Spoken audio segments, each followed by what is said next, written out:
Welcome to the third episode of my story. I'm here with Obakil Maida. I'm your host, Kabalo Shekelele.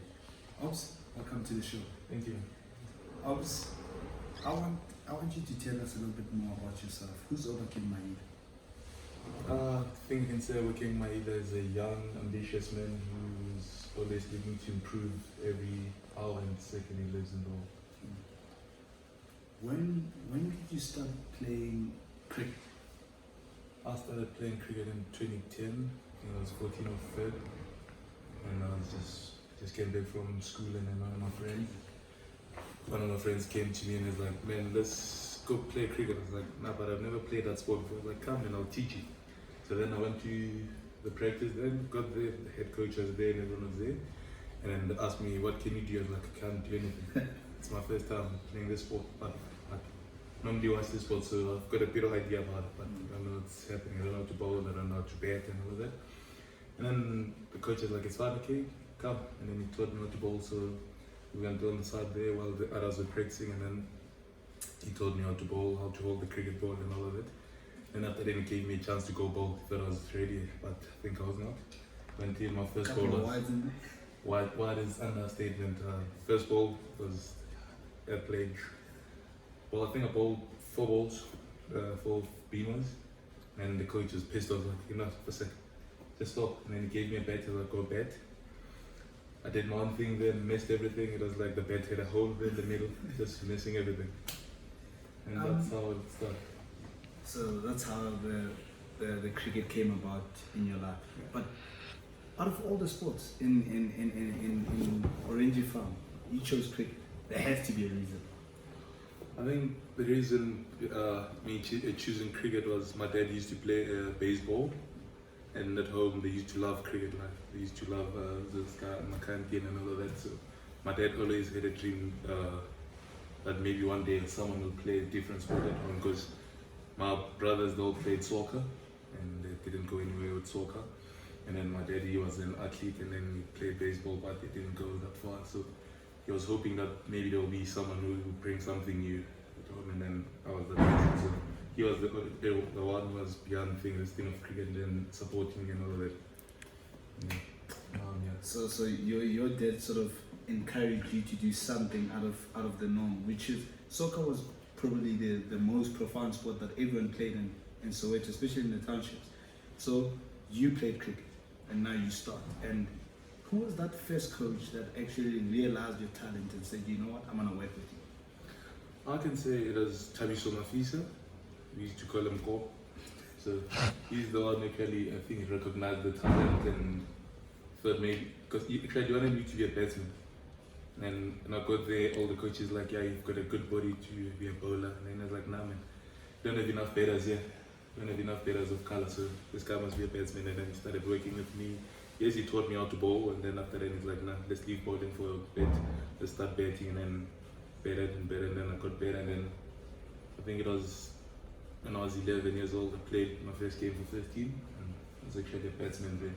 They made me a proper batsman, and then I was just a part-time bowler.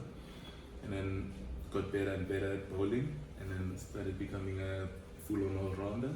And then I remember playing against Alton for first team. I think it was my second or third game. Opened the batting and the bowling, and then I scored 92 and then took 2 wickets. I bowled 5 overs, and then they hit me like 10 runs. And then since then, this guy kept on working with me. And then I remember I did not play mini cricket. I went to under 13, then I went down to under 11s. Then under 11, my coach was Tebogo Msukunyan. He also natured me and then taught me how to field and all of the things. Taught me how to, because he was a pace bowler, so he helped me a lot with pace and all of that. And then up until I got to under 15, then this guy Temba Rakhatebe took over. He's actually the one who taught me how to sim the ball and all of those things. And then till now. I mean, growing up, did your school have cricket, and was cricket big at your school, or did you just not have any sport at all? At my old school, we only had soccer and athletics. And then cricket, it was only me and my friends, so we played area cricket. And then, yeah, that's it. So you tell me that your coach Cobb wanted you to be a batsman, and then Tebogo wanted you to be a good bowler, and he taught you how to seam the ball and all that. And you're well known for your bowling, not for your batting, unfortunately. And in 2015, you made your Gauteng debut. You got your first cap for Gauteng under 15A, under 15B. How did that feel? I think to me that was the best thing that had ever happened to me, because during that time when we were trialing, I saw that okay, now the ship is dry, everything's sinking, so I thought I wasn't gonna make it, and I kept on believing that maybe I will make it. And then as I had them calling my name, the joy, just couldn't hold it. I was there shouting and all of that, and then actually my friends even laughed at me because as they called me, I was like, yes, and then well, they would smile and all. Then these guys were shocked. How was this guy happy for a B team cap? But to me, it actually meant a lot. It was not just a B team cap; it actually meant a lot to me. So you went to the tournament was in Velko, and it's very hot down there. The pitches are dry and flat. And you went down there and you took a couple of wickets and you bowled really well. You finished with an average of about 21.5. How did that feel to you? And did you sort of think you were going to perform that well? I think when we got there to Velcom and I saw the conditions and all of that, I actually thought, I'm not going to make it here. Because looking at my pace during then, I was not that quick compared to the guys that were in my team, like the likes of Ruben and Dawan Gordon. Those guys were proper quick. And they actually took it, so 2 wickets, so I thought maybe I wasn't going to make it. But then, as I started playing and then seeing, okay, now the pitch behaved like this, when you do this, this is what happened. Then I started believing more and more and more. And then that's why I ended up achieving those results. So how important is it to have a good support system as a sportsman? I think as a sportsman, support system is the main thing. Because sometimes in the world of sports, you hit that one rough patch, you see now, okay, my career is going down and I can't get up. So you need that one person who's going to be there for you and help you. And by all means, I think, go up and help you psychologically and all of that, mentally and all of those things, so that you can go up again and be that man that you used to be when you're still on top in the sport. And who was that person for you? I think with me, it was a lot of people. My family, all of them, they were always, I think, backing me all the way. My coaches, my friends, the likes of Kabalo Shlegele, he was always there for me. And till today, those people, they're still there for me, and which is why, even though when I hit that rough patch, I don't feel it that much. I don't feel the impact of it because I've got the strongest support system ever. And 2017K, 2016 actually, you made under 15A Gauteng, another tour with the same coach, which was Johnson Maffa. How did that feel, considering that you just made 15B the year before and the next year you're in the 15A side? I think with that, actually, to me, it felt normal because before I went to the trials, I was actually working hard. I used to go to practice alone. So I used to practice 3 days a week. I used to practice the whole week.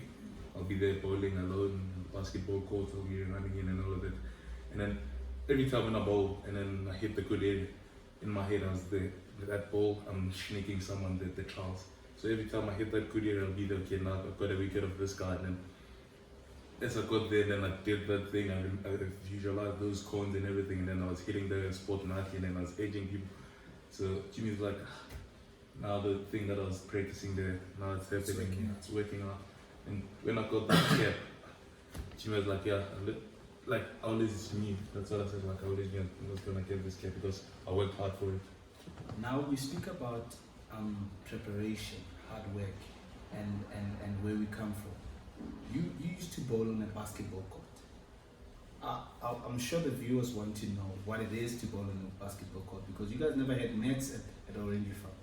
You had a basketball court. How did you sort of manage to get your skills sorted and everything on a basketball court?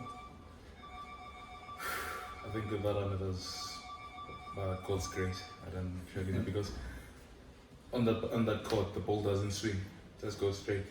It comes quick, but no movement. And somehow I got to move the ball, and I used to practice with old balls and those things. The seam was not even good enough. but I managed to swinging the ball in, and then managed to ball bouncers and all that. But I think bowling on that basketball court actually taught me a lot of things, but again, it was not easy. Working with skills and all that. All we did there was actually just bowl quick because there's no movement on the court. So all I did was just run in and then bowl quick. In 2019, you got selected for the Cubs Week early this year, and you went and played at Newlands. How was it playing at Newlands Stadium? I mean, that's like the home of cricket in South Africa. That's the best feeling ever. Never thought I was gonna play at Newlands and all of that, and actually not just play at Newlands, but play against the proper sides where you'll play against the likes of Jonathan Baird or those guys. Actually, I was meeting him for the second time because when we played at Port, he actually matched me a Series 6. And then we got down there, he was not playing, so maybe he was scared a bit. I didn't get him. But it was the best thing ever. And all to play at Newlands and actually get that feeling of, you know, when you're playing there, people are watching you then, and you visualize yourself wearing that the Proteas t-shirt, they're running in for your country, and that's just the best. I mean, you played in that team and you picked up some key wickets. You know, how did it sort of feel picking up one of the good batsmen from other team and taking their wicket? I mean, knocking the off-stump pole is quite special. How did that feel when you did it? Felt nice. Actually getting bowling up with this guy, Matthew Montgomery, the former SA under-19 captain, it was the best thing ever. Because when we were warming up there, everyone in my team was like, oh, this guy's playing, yes, this guy must watch out of him, he's dangerous and all that. But to me, I was like, no, it's fine, I'll deal with him. And then he went into bed, he went in and actually told this guy, Jared Jardine, that look at, if this guy survived this ball, I'm going to get in the second ball. And I went in and read him, and then he survived the first ball, bowled it wider. And then the second one, I bowled him out, middle stump, and then you got the big fish. I got the big fish, and I was actually happy. I was celebrating like, man, I won a lotto or something. In that very same year, after the whole tournament, the under-19 SA schools were selected, and the SA court was selected, and you were not featured. Did that sort of discourage you a little bit, or how did it settle down? When they first called those teams and then I was not there, I felt like it's cricket. But I was actually hurt inside. I thought maybe I was gonna get the SA calls team cap, but luckily I had a coach, CSB, came to me like, don't worry man, next year I think we'll come back fine. Let's just go back and work hard. And then that guy actually helped me during that space of time where I tried to hide it, and then actually it worked for me. I think I swallowed it very, very well. But now it kept on charming me. But when I see my friend there, I was like, you know, maybe if I got another chance to play with this guy again in the same team, because it might not happen again. And then it didn't happen. Because actually this year I did not feel like playing in that team again, because I thought maybe I missed a lot of SA chances. And I thought maybe what's the use of going there and play again, because they're not going to pick you because you're not good enough. They think you're not good enough. So it did sort of affect your cricket a little bit, because you might have went, wow, I've picked up some key wickets in this tournament and I'm still not looked at as one of the good bowlers to make the under-19 SA schools team, or even the coast team. So you say CSBA was your sort of, it was that person that consoled you during that time. And when you came back to school cricket, how did you sort of go about your business? So when I came back to school cricket, it was like, now all I have to do is just enjoy cricket, just play for fun, and just enjoy it, take wickets. If you don't take anything, still fun, but try and be a leader in the team. Try and mentor the guys that are there. Try and teach them what you've learned from all those Cubs League tournament, the Coke tournament and all of it. Try and teach those guys so that when they get there, at least they know something about what's happening there, and maybe they might make it. And then now, when they make it, they'll remember, okay, this guy taught us this and this, and then now it's good for me. Because yes, I didn't make it, but someone that I've mentored, he made it. So you sort of went with an approach of saying, you know what, yes, it's done, but that doesn't define who I am. I'm gonna go help those guys who need my help and who need me to teach them about what I've learned over the past few years. In 2017, you got given an opportunity by Tech Foundation to come to King Edward VII School. When you first found out that you got a bursary from Tech Foundation, how did you feel?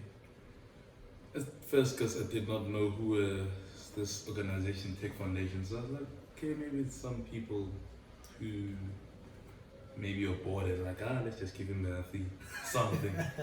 But as I met the people and then, okay, now I felt different because like, okay, now, man, these people actually, they saw something from me. And then the other thing that I started enjoying the school because now I had my friends there and I was like, okay, actually these people, they gave me something huge because at first I was there back there at my old school and all of that, and then only had dangerous friends, I can say, who actually led me towards the wrong path. But as I got here and met my old friends and was like, okay, now let's go, we now in a good path and all of them now, which was the best thing for me. So even now I don't know how to say thank you to Tech Foundation for their passing.